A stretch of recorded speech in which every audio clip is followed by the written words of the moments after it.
جديده لك يا جماعه. الاخبار اللي ظهرت النهارده بفضل الله، طبعا بعد ما بعت الفيديو بتاع الصبح، في اخبار جديده ان شاء الله الناس اللي هي كانت مقدمه في شهر 12 بفضل الله اتقبلت ودخلت الكوتا. يعني اي حد مقدم في شهر 12 وكان فاقد الامل ان شاء الله باذن الله احتمال كبير يطلع له نولا اوسطى بفضل الله يا جماعه. النهارده بفضل الله بدا يترد على ناس كتير. انا طبعا ما تردش عليا في حاجه، لان انا الناس بتاعت شهر 12 اللي كانت معايا كلها بالفعل خدت النولا اوسطى وكان مرتضى عليها المره اللي فاتت، فانا ما كانش معايا حد. تمام.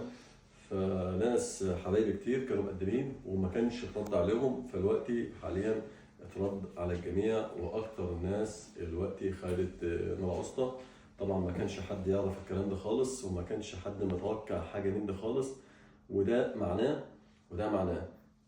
طالما هم خدوا الناس اللي هي القديمه بتاعه شهر 12، ده معناه ان شاء الله ان بتوع شهر 3 اللي ما دخلوش في العدد او في الكوتا يا جماعه ان شاء الله بفضل الله في شهر 12 الجاي هيدخلوا كوتا ان شاء الله. هيدخلوا كوتا ان شاء الله يا جماعه، وهيتقبلوا وهيخدموا نلا اصلا ان شاء الله باذن الله. الف الف مبروك للجميع، وانا والله فرحان لكم من كل قلبي، لكل اللي قدم في شهر 12 وكان منتظر او فقد الامل، والحمد لله ربنا كرمه ورضاه وترد عليه وخد نلا اسطى، وعقبال الجميع.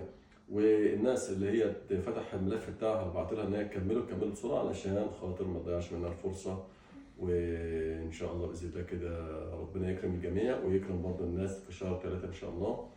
والسلام عليكم ورحمه الله وبركاته.